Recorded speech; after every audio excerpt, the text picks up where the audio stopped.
Good morning everyone. नमस्कार दोस्तों।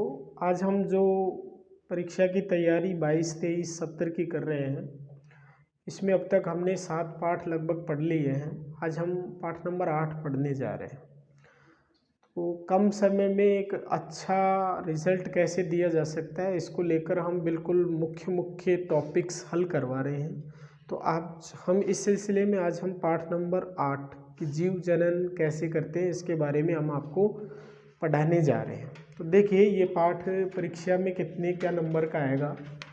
तो आज है पाठ नंबर 8। कौन सा पाठ है? पाठ नंबर 8। पाठ का नाम है जीव जनन कैसे करते हैं। कैसे करते हैं, ये आपके पाठ हो गया। अब इसमें देखिए, वस्तुनिष्ठ एबेसेदे वाला एक पर्सन है, एक अति लघु है और 2 पर्सन लघु है। एक नंबर अति लघु, एक नंबर लघु 2 और 4 नंबर। टोटल 4 पर्सन आएंगे और 6 अंकों के होंगे। समझ में आ गया? यानी 1% का ये पाठ है। ठीक है। अब इस पाठ में हम जो पढ़ेंगे उनको बिल्कुल कम शब्दों में पढ़ाने की हम कोशिश करेंगे। आप थोड़ा ध्यान से देखते रहिए। इसमें सबसे पहला है कि जीव जनन क्यों करते हैं। जीव जनन क्यों करते हैं? तो यहाँ आपका आंसर होगा पहला, जीव जाति के अस्तित्व को बनाए रखने के लिए। जीव जाति के अस्तित्व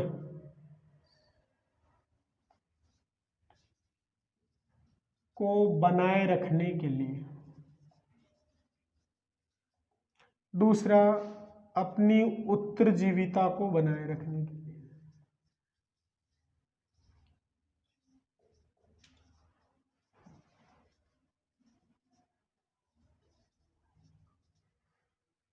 जीव जाति के अस्तित्व को बनाए रखने के लिए और अपनी उत्तरजीविता को बनाए रखने के लिए जीव क्या करते हैं? जनन करते हैं।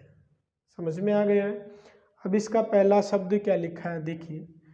क्या जीव पूर्णतः डीएनए का सर्जन करता है? डीएनए की पूर्ण प्रतिकृति का सर्जन करता है। तो आपको ये बड़ा प्रश्न है, इन अंकों में आएगा ही नहीं। समझ रहे हो? फिर भी अगर आ जाए तो इसमें कितना सा याद करना है, इसका उत्तर लिखना है हाँ। क्या लिखना है? क्या जीव अपनी पूर्ण प्रतिकृति का सर्जन करता है? आप अपने हिसाब से सुनिए, क्या जीव अपनी फोटोकॉपी करता है? हाँ। आंसर क्या है? हाँ। आप अपने पिता की या माता की किसी एक की क्या हो? कॉपी हो, फोटोकॉपी हो। तो क्या जीव फोटोकॉपी करता है? तो आपको क्या लिखना है? हाँ, कि जीव पूर्णतः अपनी फोटोकॉपी करता है। जनन की मूल घटना क्या है? डीएनए की जो बनने की प्रक्रिया है, डीएनए का निर्धारण, ये जनन की क्या है? मूल घटना। समझ में आ गया होगा कि क्या सर्जन करता है? तो हाँ। और इसमें आपको लिखना है जनन की मूल घटना डीएनए का निर्धारण करना है। इसमें अब आप पूरा लिख सकते हैं कि 2 जीव भाग लेते हैं, नर और मादा। समझ में आ रहा है? तो ये टॉपिक इन नंबरों के हिसाब से सही नहीं बैठता है, तो आप इसे कम टाइम में बिल्कुल इतना सा ही रखें कि इतना है। समझ गए होंगे? इसके बाद जो आपका मुख्य रूप से जो इन नंबरों के हिसाब से बन रहा है वो टॉपिक चेक करें। इसके अंदर देखिए क्या करना है। आगे जनन की 2 विधियां दे रखी, एक लैंगिक जनन और एक अलैंगिक जनन। तो सबसे पहले आपका टॉपिक दे रखा है एकल जीवों में जनन। एकल जीवों में जनन। तो एकल जीवों में जनन के लिए देखिए, आपको सबसे पहले यहाँ इधर इसे सारणी से पढ़ना है। पहली जो विधि लिखी है वो है आपकी द्विखंडन। कौन सी विधि है? द्विखंडन। समझ में आ रहा है? ये याद करना है कि ये किस जीव में होता है तो ये अमीबा में होता है। द्विखंडन किस में होता है? अमीबा में होता है। अब इसके बारे में आपको बताना है तो उसके बारे में इधर लिखना है कि अमीबा जैसे एक कोशिक जीव क्या करते हैं? वातानुकूलित एवं विपरीत दोनों ही परिस्थितियों में अपने भागों को या अपने शरीर को दो भागों में विभाजित कर लेता है। कितने भागों में विभाजित कर लेता है? दो भागों। और दोनों भाग वृद्धि करके एक नए जीव का निर्माण करते हैं। इस प्रक्रिया को द्विखंडन या विखंडन कहते हैं। विखंडन या द्विखंडन कहते हैं। बस इतना सा याद रखना। यही आपके शॉर्ट क्वेश्चन भी हो जाएंगे। अमीबा में जनन की विधि है, द्विखंडन, खंडन, पुनरुद्भवन, ऐसे आपको एबेसडे भी हो जाएंगे। फिर ये हो गया आपका पहला। इसके बाद लिखा है बहुखंडन। ठीक है, आप इसे पहले यहाँ जीवाणुओं का या जंतुओं का नाम लिखेंगे, जैसे कालाजार जीवाणु, कालाजार जीवाणु, प्लाज्मोडियम लार्वा, समझ रहे हो, लेशमानिया के जीवाणु, एक कोई भी याद रखना है। और ये क्या करते हैं, इधर थोड़ा सा लिखना है कि ये जीव एक साथ अनेक संतति कोशिकाओं में विभाजित हो जाते हैं। प्रत्येक कोशिका वृद्धि करके एक नए जीव का निर्माण करती है। इस प्रक्रिया को बहुखंडन कहते हैं। समझ में आ गया आराम से कि बहुखंडन विधि तो याद रह जाएगी, जैसे कालाजार जीवाणु, प्लाज्मोडियम लार्वा जैसी एकल जीव, समझ गए, एक साथ अनेक संतति कोशिकाओं का निर्माण करते हैं। प्रत्येक संतति कोशिका वृद्धि करके एक नए जीव का निर्माण करती है। इस प्रक्रिया को हम क्या कहेंगे? बहुखंडन। अगली विधि है खंडन। कौन सी विधि है? खंडन। खंडन में जीव का नाम याद रखिएगा, स्पाइरोगायरा, स्पाइरोगायरा। और इसमें क्या लिखना है? स्पाइरोगायरा जैसे एकल जीव का कोई भाग टूटकर अलग हो जाए, कोई भाग टूटकर अलग हो जाए तो टूटा हुआ भाग वृद्धि करके एक नए जीव का निर्माण करता है। इस प्रक्रिया को खंडन कहते हैं। समझ में आया? स्पाइरोगायरा कारा जैसे एकल जीवों का कोई भाग टूटकर अलग हो जाए तो अलग हुआ भाग, समझ गए, अलग हुआ भाग वृद्धि करके एक नए जीव का निर्माण करता है, जिसे हम खंडन कहते हैं।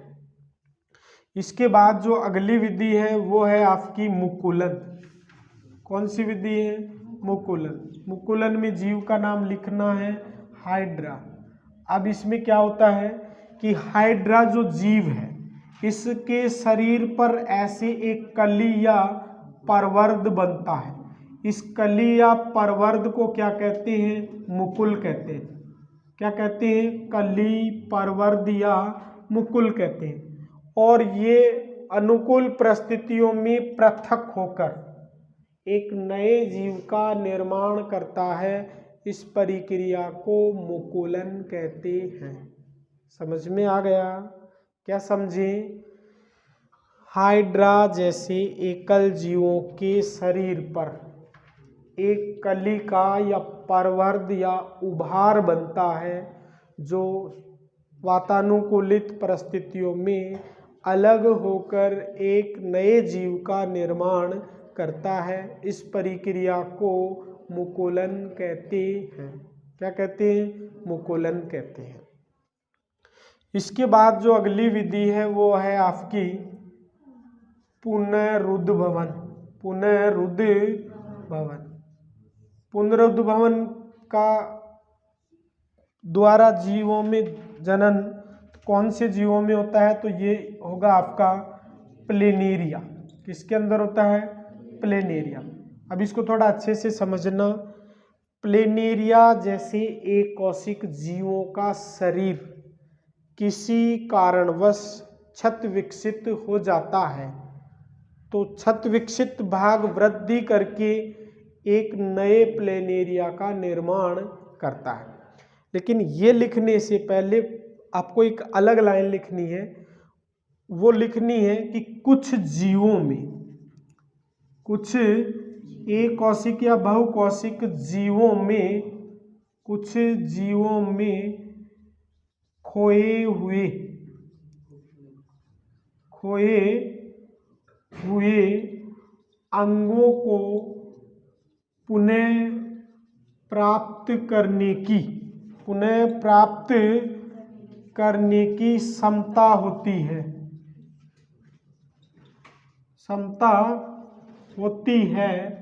जिसे पुनरुद्भवन कहते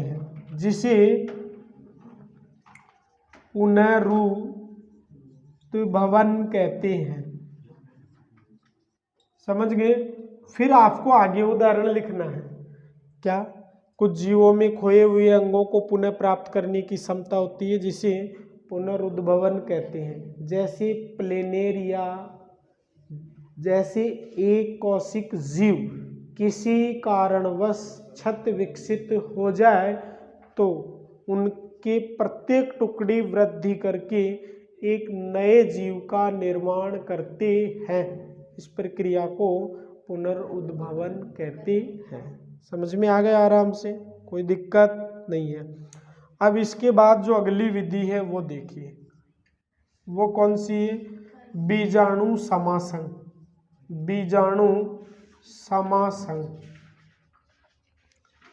देखिए बीजाणु समासंग किस में होता है?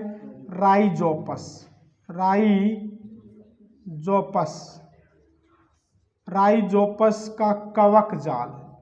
कवक आप समझते ही हो, जो अपने गोबर या सलीगढ़ी वस्तुओं पर जो वाइट आते हैं। तो इसके अंदर आप क्या देखेंगे? देखिए राइजोपस के कवक तंतु। तो ये जो राइजोपस का पौधा है ये इस तरह से होता है और इसके ऊर्ध्व तंतुओं पर क्या होती है? बीजाणुदानी होती है। क्या होती है? बीजाणुदानी। और इस बीजाणुदानी में असंख्य बीजाणु पाए जाते हैं। समझ में आ रहा है? राइजोपस के कवकों के ऊर्ध्व तंतुओं पर, ऊपर के तंतुओं में एक बीजाणुदानी होती है और इस बीजाणुदानी में असंख्य बीजाणु होते हैं। जब ये परिपक्व होकर प्रस्फुटित होती है, यानी कि पक कर जब फटती है, तो ये बीजाणु चारों तरफ फैल जाते हैं और प्रत्येक बीजाणु एक नए राइजोपस कवक का निर्माण करता है।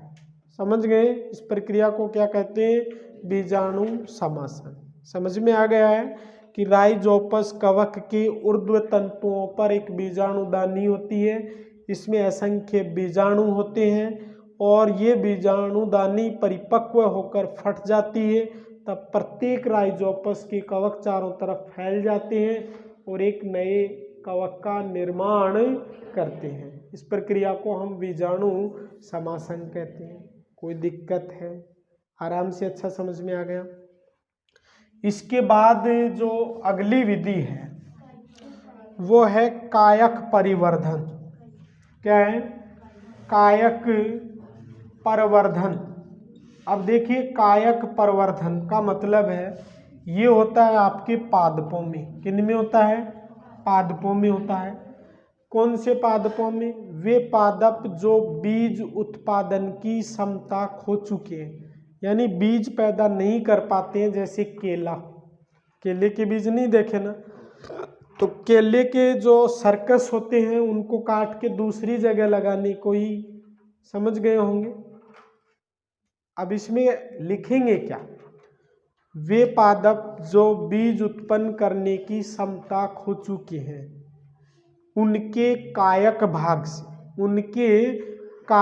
भाग से नए जीव निर्माण की प्रक्रिया को कायक परिवर्धन कहते हैं। जैसे आपने देखा होगा गुलाब की, चमेली की, इनकी टहनियाँ, नींबू, यहाँ से टहनी काट के दूसरी जगह लगा देते हैं और इससे नया पौधा बन जाता है। समझ गए? तो ये विधि क्या कहलाएगी? कायक प्रवर्धन। तो आपको ऐसे याद रखना है, जैसे आलू का तना काट के दूसरी जगह लगाते हैं तो नया जीव बन जाता है। ऐसे किताब में 1 नंबर का प्रश्न दे रखा है पत्ती का, किस पादप की पत्ती से नया जीव बनता है? तो उसका आंसर क्या लिखेंगे? ब्रायोफिलिम, पत्थर चिट्टा। पत्थर चिट्टा की पत्ती से नया पादप बनता है। तने में आप लिखेंगे आलू और प्याज। जड़ में आप कोई भी लिख सकते हैं, अरबी, शकरकंद, अदरक, इनके काट के वहाँ लगाने से नया पादप बन जाता है। तो ये क्या कहलाया? कायक प्रवर्धन। कोई दिक्कत नहीं है ना? समझ में आ गया?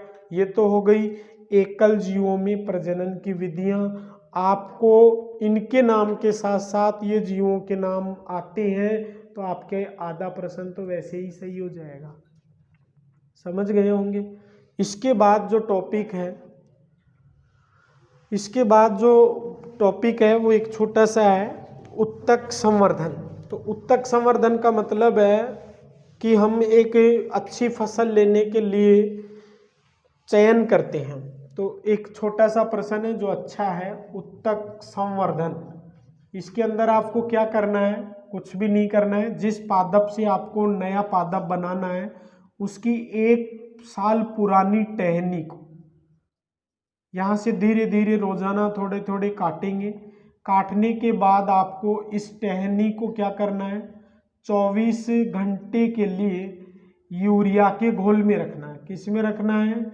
यूरिया के घोल में। समझ रहे होंगे? इसे कृत्रिम पोष माध्यम कहते हैं। यहाँ से काट के आपको यहाँ रखना है। कितने घंटे के लिए? 24 घंटे के लिए। फिर इसके बाद क्या करना है? इसको मृदा में यानी मिट्टी में लगा देना है। जैसे ही आप इसे मिट्टी में लगा देंगे तो आप समझ गए होंगे कि नया पादप बनेगा। इस प्रक्रिया को क्या कहते हैं? उत्तक संवर्धन। शब्दों में सुनिए, किसी पादप के उत्तक को काटकर पोष माध्यम में रखने के बाद मृदा में रोपित कर दिया जाता है। इस प्रक्रिया को हम क्या कहेंगे? उत्तक संवर्धन। समझ में आ गया है? इसके बाद है विभिन्नता का महत्व। एक और लाइन है कि विभिन्नताओं का क्या महत्व है। तो विभिन्नताओं के महत्व में 2 लाइन लिखनी है कि जितनी अधिक भिन्नताएं उत्पन्न होगी उतने ही नए जीव उत्पन्न होंगे, यानी जीव विकास होगा। क्या होगा? जीव विकास होगा, नई जाति का उद्भव होगा। समझ में आ रहा है? तो भिन्नताओं का महत्व समझ में आ गया ना? एक तो जीव विकास होगा और दूसरा जाति उद्भव होगा। जितनी अधिक भिन्नताएं होगी, तो ये कोई खास इतना मोस्ट नहीं है। इसके बाद है लैंगिक जनन प्रणाली। इसके बाद क्या है? लैंगिक जनन प्रणाली। इसमें भी पूछ सकता है ये क्यों आवश्यक है? लैंगिक जनन प्रणाली क्यों आवश्यक है? तो इसके 2 आंसर है। आंसर नंबर 1, विभिन्नता उत्पन्न करने के लिए, विभिन्नताओं के लिए। यहाँ लिख लो, विभिन्नताओं के लिए। कि जितनी अधिक विभिन्नताएं होंगी उतनी आपको ज़्यादा मिलेंगी। मतलब ज़्यादा मिलने का मतलब प्रतिस्पर्धा कम होगी। ठीक है? और दूसरा है डीएनए की मात्रा का निर्धारण के लिए, मात्रा के निर्धारण के लिए, डीएनए की मात्रा के निर्धारण के लिए। समझ रहे हैं? डीएनए की मात्रा अगर माता पिता से बढ़ती है, डबल हो जाएगी, तो लैंगिक जनन प्रणाली के अंदर ये मात्रा डबल न होकर गुणसूत्रों की संख्या पुनर्स्थापित हो जाती है।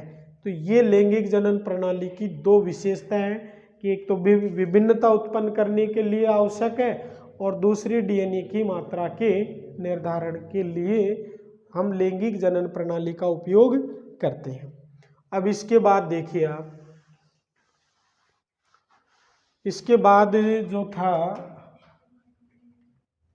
लैंगिक जनन, मानव में लैंगिक जनन, मानव में लैंगिक जनन, मानव में लैंगिक जनन।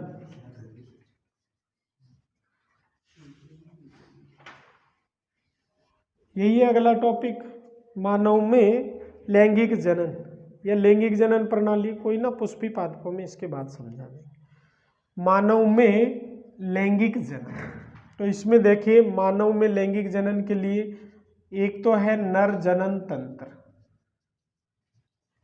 ठीक है, पहले आप नर जनन तंत्र देखिए।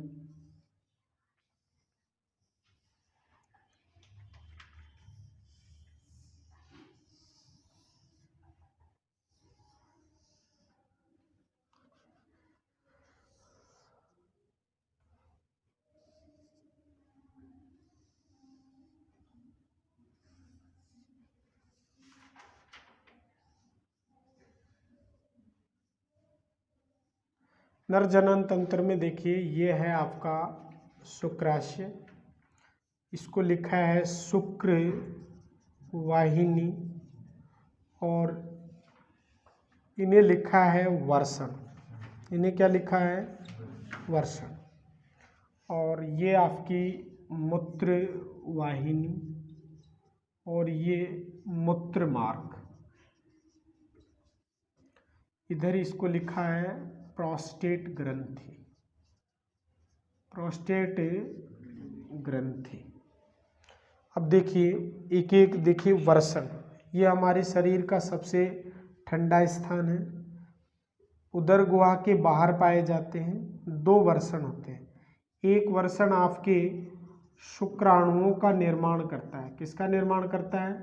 शुक्राणुओं का। और दूसरा जो वर्षण है ये आपका टेस्टोस्टेरोन बनाता है। क्या बनाता है? टेस्टोस्टेरोन हार्मोन बनाता है। समझ में आ रहा है? ये हार्मोन आपके द्वितीय गौण लैंगिक लक्षणों को प्रदर्शित करता है। कौन से लक्षणों को प्रदर्शित करता है? द्वितीय गौण लैंगिक लक्षण। यहाँ शुक्राणु बनने की प्रक्रिया शुरू हो जाती है 12 से 14 वर्ष के बाद। समझ में आ रहा है? आ रहा है ना यहाँ तक? तो ये जो शुक्राणु बनने के बाद इस शुक्र वाहिनी द्वारा कहाँ एकत्रित होते हैं? शुक्राशय में। ये शुक्राणु सब कहाँ एकत्रित हो जाते हैं? शुक्राशय में एकत्रित हो जाते हैं। शुक्राशय क्या है? शुक्राशय एक संग्राहक थैला है, संग्राहक थैला है जो शुक्राणुओं को संग्रहित करता है। इसके बाद ये लंबे समय तक यहाँ भरे रहते हैं। शुक्राशय और प्रोस्टेट ग्रंथि दोनों ही एक तरल पदार्थ का स्राव इस शुक्रवाहिका में करती है। तो ये दोनों जो स्राव करती है वो एक तरल पदार्थ होता है, एक तरल द्रव होता है जो वीर्य का निर्माण करता है। इसके अंदर क्या होता है? ये शुक्राणुओं को ऊर्जा और गति प्रदान करते हैं। बोर्ड वाला अलग से एक लाइन पूछ सकता है कि शुक्राशय एवं प्रोस्टेट ग्रंथि के कार्य लिखिए। समझ में आ रहा है? तो शुक्राशय एवं प्रोस्टेट ग्रंथि के जो कार्य हैं वो यही है कि ये दोनों मिलकर एक तरल पदार्थ स्रावित करते हैं जो वीर्य का निर्माण करता है, और ये शुक्राणुओं को क्या प्रदान करता है? ऊर्जा और गति प्रदान करता है। समझ में आ गया है? ये हमारा नर जनन तंत्र कंप्लीट हो गया है। और जब भी हम जनन योग्य हो जाते हैं तो इसी भाग से ये शुक्राणु मादा की योनि तक पहुंचा दिए जाते हैं। समझ में आ गया है? ये तो हो गया आपका नर जनन तंत्र। समझ में आ गया ना? इसके बाद जो दूसरा है वो है आपका मादा जनन तंत्र। दूसरा कौन सा है?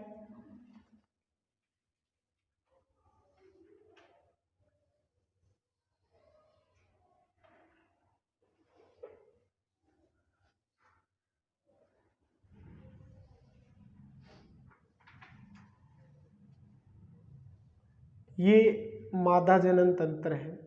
ये इसमें आपकी अंडवाहिनी है,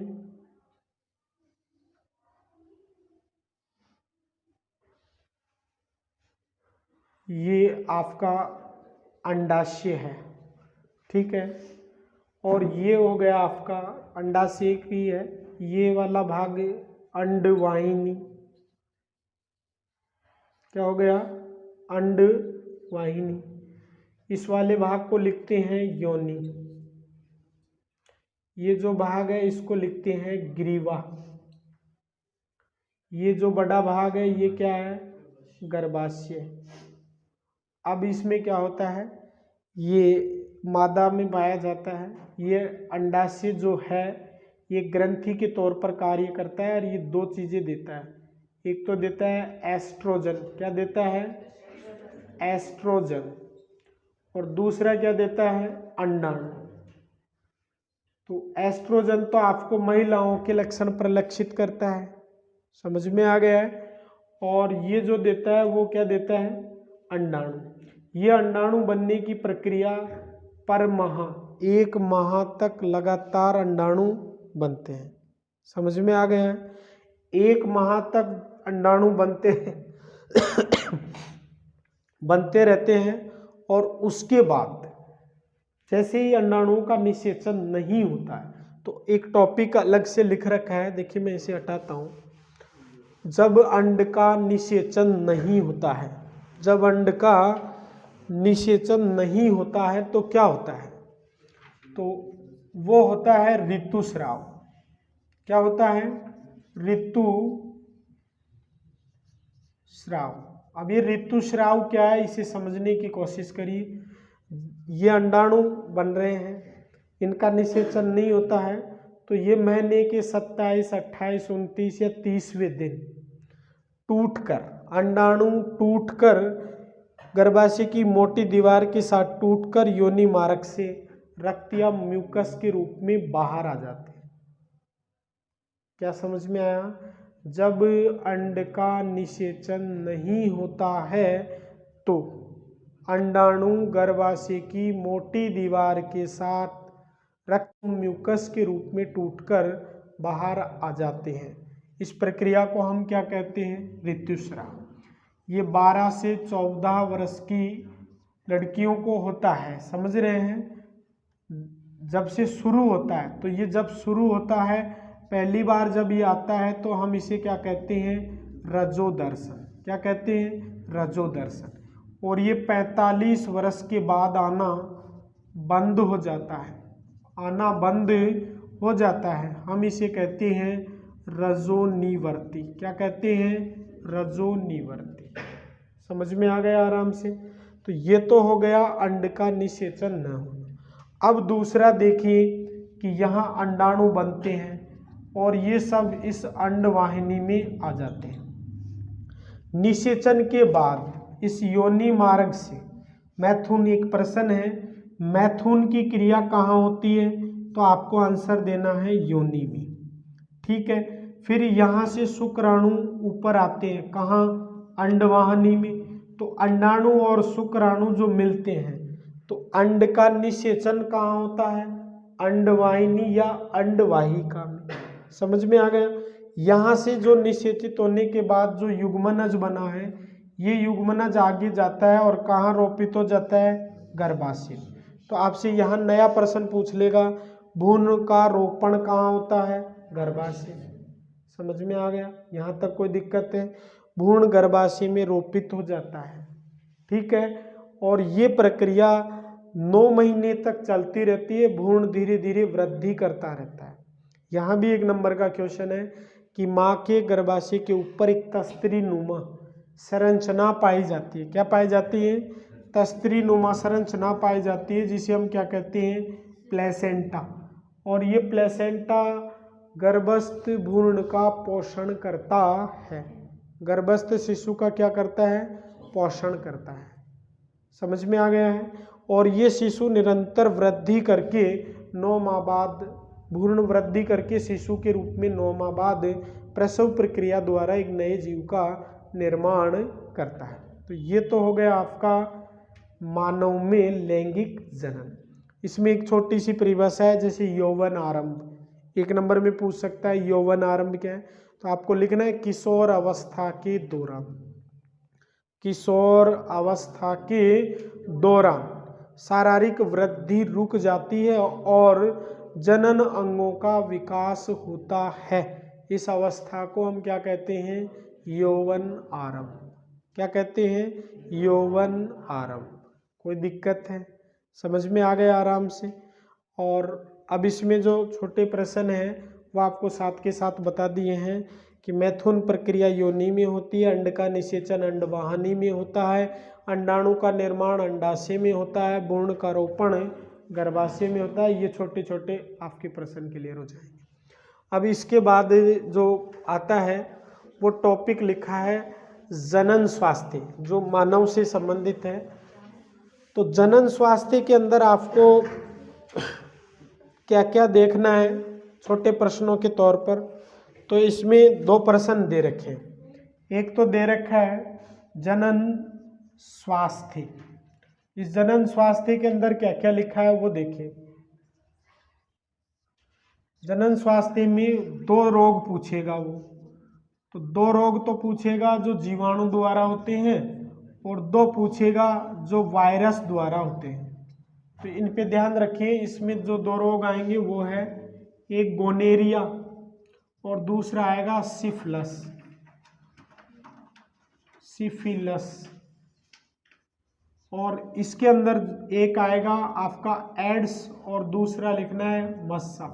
ये दो रोग हैं जो वायरस द्वारा होते हैं और ये गोनेरिया और सिफिलिस। समझ गए? ये किससे होते हैं? जीवाणु द्वारा। तो यहाँ तक कोई आपत्ति बिल्कुल नहीं है ना? आराम से समझ में आ रहा है। और इस जनन स्वास्थ्य में कुछ जैसे वो पूछ लेता है कि असुरक्षित यौन संबंध से बचने के लिए किन किन का उपयोग करते हैं। तो किताब में भी लिख रखा है जैसे कॉन्डोम, कॉपरटी, पुरुष नसबंदी, महिला नसबंदी। इन शब्दों का आपको ध्यान रखना है। वैसे पूछेगा नहीं पर एबेसद वाले में पूछ ले कि पुरुषों के लिए यौन रोगों से बचने के उपाय हो सकता है। तो निम्न में से जैसे 2-3 ऑप्शन दे के पूछ लेगा। समझ रहे हैं ना? तो उनमें से आपको पुरुषों का पुरुषों के साथ, महिलाओं का महिलाओं के साथ, तो ऐसे एक टिक मार्क करना है। तो ये तो हो गया आपका जनन स्वास्थ्य। समझ में आ गया है? तो ये अपना पूरा क्या था? मानव में लैंगिक जनन। अब इसके बाद एक टॉपिक है जो और है, आगे हम पढ़ रहे हैं पुष्पी पादपों में लैंगिक जनन। पुष्पी पादपों में लैंगिक जनन।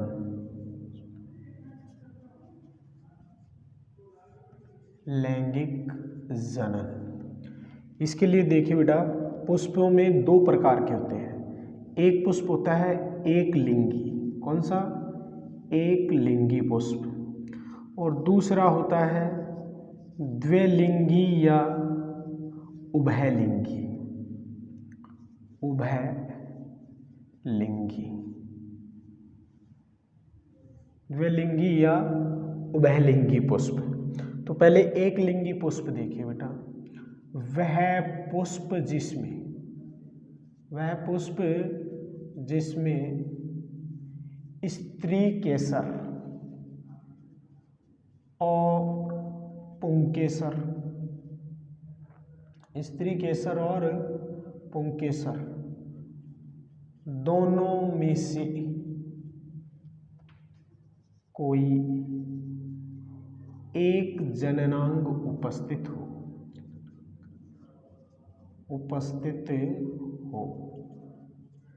उसे एक लिंगी पुष्प कहते हैं। एक लिंगी पुष्प कहते हैं। जैसे पपीता, खरबूजा, ये दो पुष्प हो गए हैं जो एक लिंगी है। वह पुष्प जिसमें स्त्री केसर या पुंकेसर दोनों में से कोई एक जननांग उपस्थित हो, हम ऐसे पुष्प को एक लिंगी पुष्प कहते हैं। अब रही बात द्विलिंगी की। वह पुष्प जिसमें दोनों जननांग उपस्थित हो, दोनों जननांग उपस्थित हो। हम ऐसे पुष्प को क्या कहेंगे? द्विलिंगी या उभयलिंगी। समझ गए? जैसे धतूरा, सरसों, ये उभयलिंगी पुष्प है जिनमें दोनों जननांग उपस्थित होते हैं। अब आगे देखिए बेटा, इसमें एक अच्छा क्वेश्चन है परागण। परागण, परागण क्या है बेटा? इधर देखिए, ये एक पुष्प है, हम इसे कहेंगे नर पुष्प। ये इसका नर पुष्प है, ये पुंकेसर है। ये हो जाएगा आपका परागकोश, और इसके अंदर जो ये हैं इन्हें हम कहेंगे परागकण। क्या कहेंगे? परागकण। दूसरा हम जो पुष्प बना रहे हैं वो होगा आपका मादा पुष्प। कौन सा पुष्प होगा? मादा पुष्प। ये मादा पुष्प है। अब मादा पुष्प का देखिए, ये वाला जो भाग है ये कहलाता है वृत्तिकाग्र। वृत्तिकाग्र, ये कहलाएगा वृत्तिका, और ये अंडाशय या बीजांड। इसमें ये एक पराग नली होती है, और ये पूरा क्या है? बीजांड। अब इसे समझने की कोशिश कीजिए बेटा। हम शब्द क्या कह रहे हैं? परागकण। ये नर है और ये मादा पुष्प है। कौन सा पुष्प है? मादा पुष्प। ठीक है, यहाँ तक आपको समझ में आ गया होगा। अब यहाँ से समझिए, नर द्वारा उत्पादित, जैसे जंतुओं में शुक्राणु होते हैं वैसे पादपों में परागकण होते हैं। तो नर पुष्प द्वारा उत्पादित परागकणों का मादा के वृत्तिकाग्र तक पहुँचने की प्रक्रिया को परागण कहते हैं। क्या कहते हैं? परागण। नर द्वारा उत्पादित परागकणों का मादा के वृत्तिकाग्र तक पहुँचने की प्रक्रिया को परागण कहते हैं। अब ये परागण दो प्रकार का होता है। कितने प्रकार का? दो प्रकार का। पहला है पर परागण और दूसरा है स्वपरागण। दूसरा कौन सा है? स्वपरागण। तो पर का मतलब एक पुष्प के परागकण दूसरे पुष्प के वृत्तिकाग्र पर पहुंचने की प्रक्रिया को परपरागण कहते हैं। एक पुष्प के परागकण दूसरे पुष्प के वृत्तिकाग्र पर पहुंचने की प्रक्रिया को परागण कहते हैं। और उसी पुष्प के नर द्वारा उसी की मादा वृत्तिकाग्र पर पहुंचने की प्रक्रिया को स्वपरागण कहते हैं। तो इसके आगे की प्रक्रिया देखिए, जैसे ये परागकण यहाँ से हवा, वायु, जंतुओं के द्वारा कहाँ पहुँच गए? मादा के वृत्तिकाग्र पर पहुँचते हैं। कहाँ पहुँचते हैं बेटा? मादा के वृत्तिकाग्र पर। यहाँ निषेचन के बाद क्या बनता है? युग्मक बनता है। क्या बनता है? युग्मक। निषेचन होने के बाद ये बीजांड में बीज का निर्माण होता है। जैसे ही बीज का निर्माण होता है वैसे एक कठोर आवरण की परत बन जाती है और ये बीजांड फूलकर फल में परिवर्तित हो जाता है।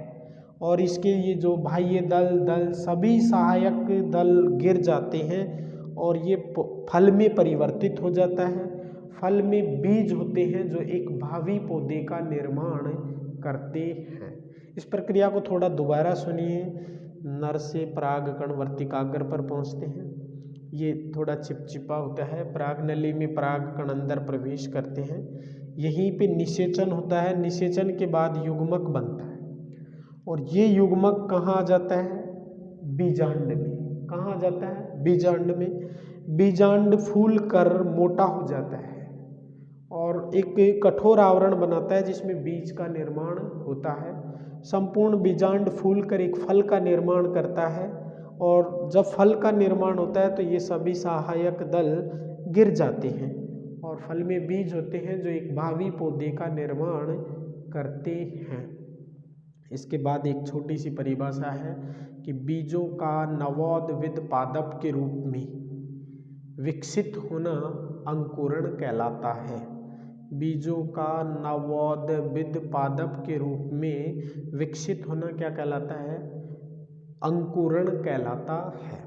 तो बेटा ये अपना 8वां पार्ट था, जिसका पूरा मैंने आपको अच्छे से समझा दिया है। अब आप इसे अच्छे से याद करेंगे। याद करने के साथ साथ आप अपने मित्र को भी शेयर करेंगे। शेयर सिर्फ इसलिए करना है कि फ्री में है, और दूसरा पढ़ने से इतना फ़ायदा हो जाएगा आपको कि 85% नंबर की मैं गारंटी ले रहा हूँ, आराम से मिल जाएंगे इस सिलेबस के या इसके अकॉर्डिंग। तो आप अपने मित्र को बताइए और आनंद लीजिए अगली क्लास का। नेक्स्ट अगली क्लास जल्दी आएगी। ओके।